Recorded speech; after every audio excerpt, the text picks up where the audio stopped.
Okay, it's my great pleasure and honour to announce that Australia's next Governor-General will be General Peter Cosgrove. I am confident that in this new role he will continue to deliver to a grateful nation leadership beyond politics.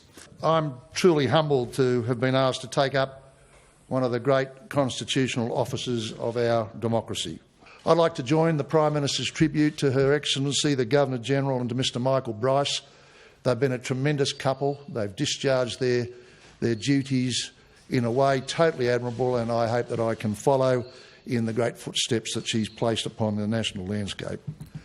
To finish, ladies and gentlemen, my approach to this job will be, of course, as I've approached all those times when I've been asked to serve Australia, it will get my total commitment, all the energy I've got, good humour, and with an unfailing optimism that this is a great nation which will only get better. Are there issues in particular that you will want to speak out on?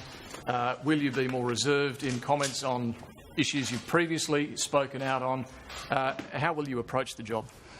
You're no longer a private citizen in the office of Governor-General, and I think your responsibility is to shine light but not to generate heat.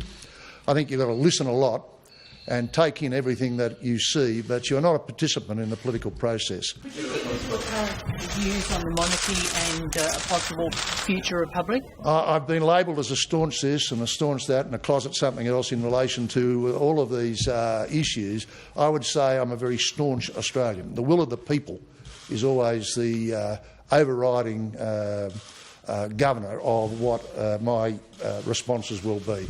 I've served a particular system since I was a lad, and if the Australian people retain that system, that will be my guiding light, and it is now. If they ever change at some future time, then the will of the people will prevail. You might be seen typecast as the military Governor-General for a period in which there are going to be a string of important military commemorations. Can you elaborate on that a bit?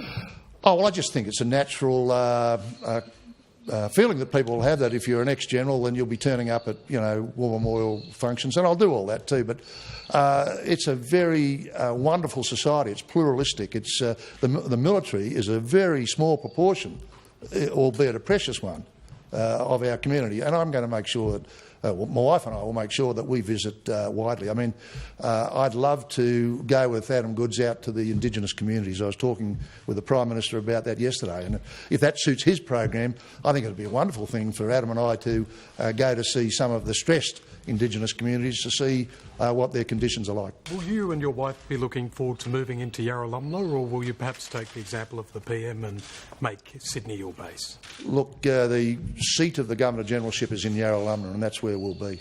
Do you see yourself travelling more within Australia than overseas? Oh, I think for sure, yeah. I mean, the Governor-General of Australia, not a foreign minister. I think that from time to time, if the government thinks it's useful, you might go, but I think the vast majority of the Governor-General's duties lie within our shores.